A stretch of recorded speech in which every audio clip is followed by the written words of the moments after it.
বন্ধুরা আসসালামু আলাইকুম। কেমন আছেন আপনারা? ভালো আছেন তো?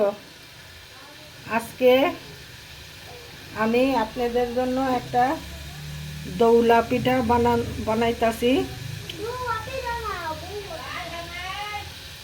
দৌলা পিঠা বানাইতাছি, এটা গোল্লা গোল্লা পিঠা হইব।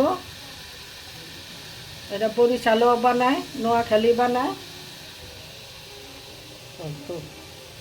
এখানে না তল লেগে।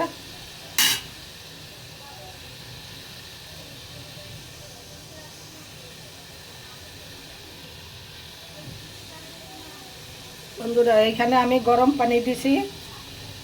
আর এই দৌলা পিঠাটা বানানোর জন্য আমি এইখানে চাউলের গুঁড়ি নিছি, আতপ চালের গুঁড়ি। এইখানে আমি নারকেল কোড়ায় নিছি একটা। এইখানে আমি খাজুরা মিঠাই ভাঙ্গিয়া নিছি। এই পিঠার ভিতরে দিব। এটা একসাথে করে গোল্লা গোল্লা পিঠা বানামু। মেরা পিঠা বলে, কেউ দৌলা পিঠা বলে। এই পিঠাটা আমি বানাইতাছি। আমার চ্যানেলের পাশেই থাকেন। বন্ধুরা এখন আমি পিঠার পানি বসাই দিছি। এখন আমি প্রথমে দিতাছি গুড় গুড় দিতাছি।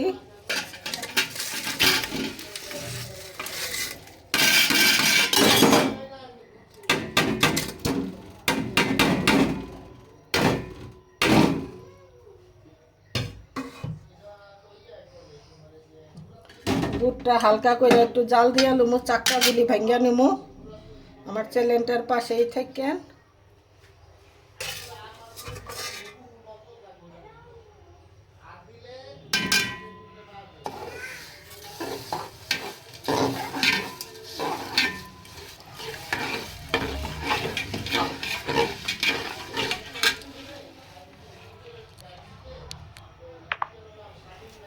বন্ধুরা এই শীতের দিনে পিঠা খাইতে খুবই ভালো লাগে। আর এই পিঠাটা আপনারা মাঝখানিও রাইখা খাইতে পারবেন। এই পিঠাটা শক্ত শক্ত হবে। দোল্লা পিঠা কয়, মেরা পিঠাও বলে এটারে, বুঝছেন?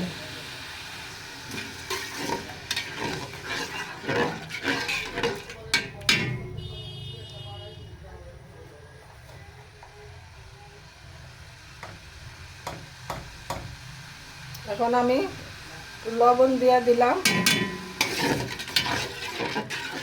মিষ্টি জিনিসে লবণ না দিলে ভালো লাগে না। তারপরে দিয়ে দিলাম আমি নারকেলটা।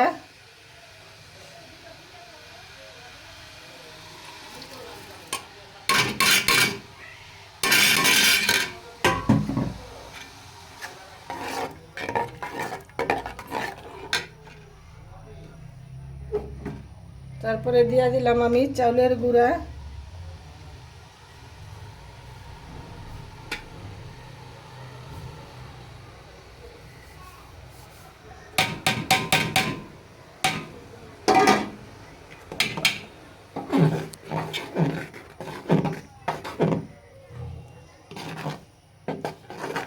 এটা কাই খুলে নিতে হবে সিদ্ধ করে, তারপরে আবার ভাপে দিতে হবে।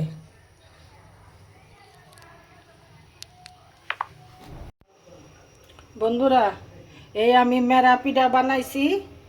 এটা দোল্লা পিঠাও বলে, মেরা পিঠাও বলে। এটা নোয়াখালী বরিশালের মানুষেরা বেশি বানায়। আর এটা আমি বানাইছি। এটার ভিতরে খাজুরা গুড় দিছি, নারকেল দিছি, আর চাউলের গুঁড়া দিছি, আতপ চালের গুঁড়া, বুঝছেন? এটা আমি এখন বানাইয়া রাখছি। এইখানে পাতিলা বসাইছি, গরম পানি একটা জালি বান্ধা দিছি, এই যে সাদা জালি। এটার ভিতরে পানিটা গরম হইলে এটার ভিতরে আমি দিয়া ভাপ দিব।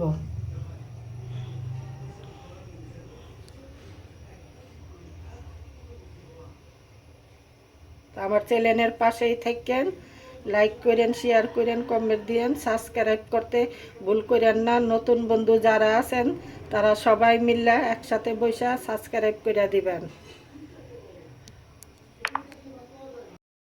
বন্ধুরা এই আমি দোল্লা পিঠা পাতিলার ভিতরে সিদ্ধ করতেছি। দোল্লা পিঠাটা সিদ্ধ করতেছি। আর এখানে আমি কাঁচাগুলা রাখা হয়েছে। এখন আমি এটা হয়ে গেছে, একটা একটা করে নামাইতেছি।